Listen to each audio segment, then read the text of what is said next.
মাত্র 650 টাকা দামের একটা ফ্যানে আছে 2400 mAh এর ব্যাটারি। এখন বাজে হচ্ছে 3টা 25। এখন আমি এটাকে ফুল স্পিডে ব্যবহার করব, আশা করতেছি 2 ঘন্টার মতো ব্যাকআপ তো এটা ইজিলি দিয়ে দিবে। তাইলেই মনে করেন আমার টাকা পয়সা একদম সব উসুল, কারণ বাজারে এর থেকে কম দামি কোনো ফ্যান নাই যেটাতে ব্রাশলেস মোটর ইউজ করা হয়েছে, যেগুলো দামি দামি টেবিল ফ্যানে থাকে।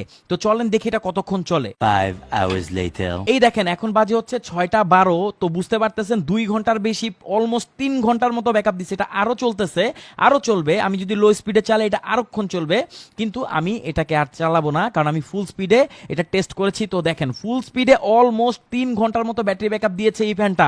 মানে বাজারে এর সাথে তুলনা করার মতো ফ্যান বর্তমানে কোথাও নাই। এটাতে দুইটা 1200 2400 mAh এর ব্যাটারি দেওয়া আছে, যেটা মানে এত সুন্দর ব্যাকআপ দিল। আর বাতাস কি বলবো ভাই, খুবই সুন্দর। এছাড়া এটা খুবই হালকা, আর এখানে ক্লিপ আছে দেখেন, আপনি যে কোনো জায়গাটাকে অ্যাটাচ করতে পারবেন। ধরেন বাসে কোথাও যাচ্ছেন, বাসে করে যাওয়ার সময় আপনি কিন্তু এটাকে চেয়ারের